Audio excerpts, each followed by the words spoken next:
Bonjour à toutes, bonjour à tous. Aujourd'hui, je vous parle du contact médiumnique spontané, car vous me posez beaucoup de questions par mail. Est-ce que je suis tout le temps connecté à l'au-delà? Est-ce que j'ai une vie normale? Alors, je vous rassure tout de suite, j'ai une vie normale. Je ne suis pas connecté tout le temps à l'au-delà. C'est l'au-delà qui me contacte quand c'est nécessaire, voilà. Ou quand on décide d'organiser une conférence publique, ils vont être là. Et si on décide de faire un contact privé, je suis connecté. Mais dans la vie générale, ils se connectent si vraiment c'est important pour moi ou important pour une personne. Donc je vais vous citer un exemple qui s'est passé il y a 8 jours. Donc c'est tout frais. Je ne vous raconte pas une histoire d'il y a 30 ans. Pendant le confinement, j'ai une amie, j'habite un petit village, j'ai une amie qui habite un village à 10 km, et pendant le confinement, on ne s'est pas vu.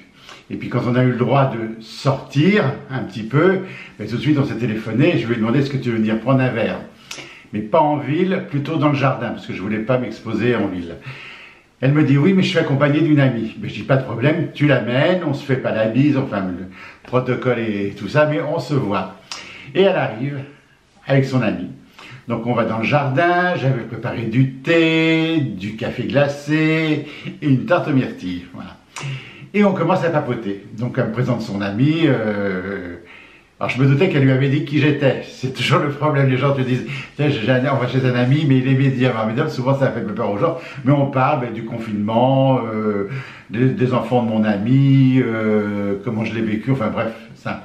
Et d'un seul coup, cette dame, à côté d'elle, paf, je vois un monsieur qui apparaît. Alors on me demande souvent si je fais la différence entre les vivants et les décédés. Non, quand je les vois, ils sont identiques, je les vois comme je vous vois. Mais je savais qu'on était trois et là il y en a un quatrième qui s'invite, hein, voilà. Et il se met à côté de cette dame, il me sourit, alors avec l'expérience que j'ai, je sais que c'est pour elle et que c'est pas pour...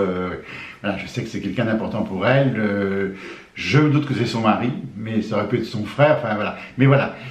Mais je ne savais pas si cette dame était prête à recevoir un message, je ne la connaissais pas du tout, donc je dis rien. Et puis il me sourit, puis il écoutait la conversation, il ne me disait rien de particulier, mais il écoutait ce qu'on racontait.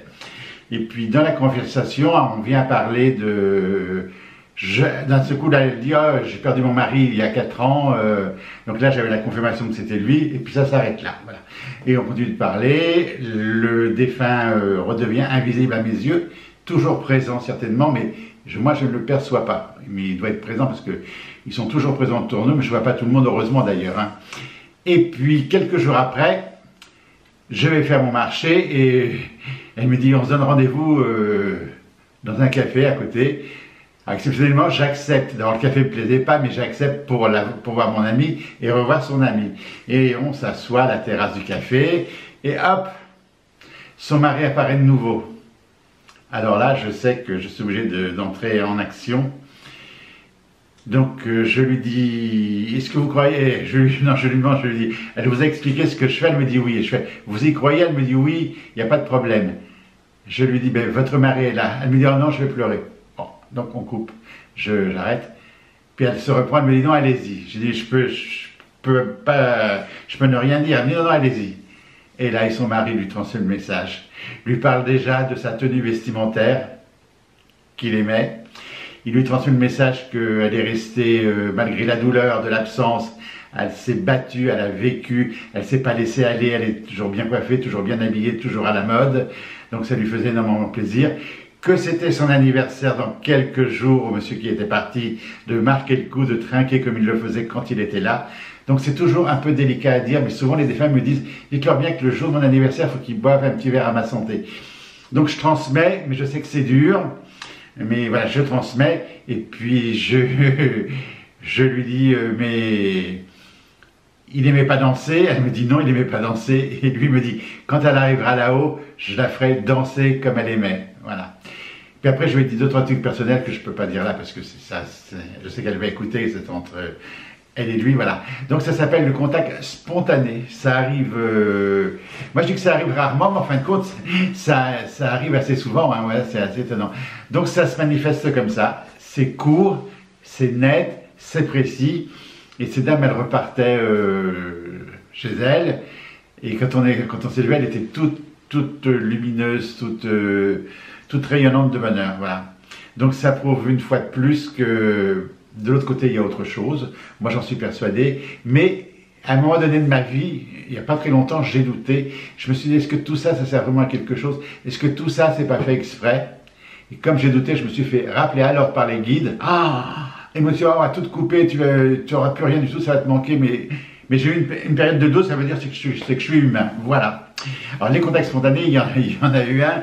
Alors, ça remonte un petit peu plus. J'ai déjà cité dans une conférence, dans une vidéo, mais ça s'est reproduit plusieurs fois, mais c'est à peu près le même style. Sur le marché, j'achète mes patates, je demande à la dame qui faisait le maraîcher, la maraîchère, je voudrais une salade frisée. Elle me dit, c'est pas la saison. Moi, je me dis, mais il y a des saisons pour ça. Et hop, d'un seul coup, derrière elle, se met son papa qui avait créé ce marchand. Il me dit, les salades frisées, ça tient pas en plein soleil. Il me dit, donc, au supermarché, vous en aurez des fausses, mais des vraies, sans pesticides et tout, pas sur le marché. Alors, je prends ça comme ça. Et puis, je dis à la dame, ah ben oui, d'accord, ok, je suis d'accord, mais je lui dis, votre papa, c'est lui qui a créé le marché. Elle me regarde et elle a les yeux qui se remplissent de larmes. Elle me dit oui. Je dis, mais écoutez, il va très bien.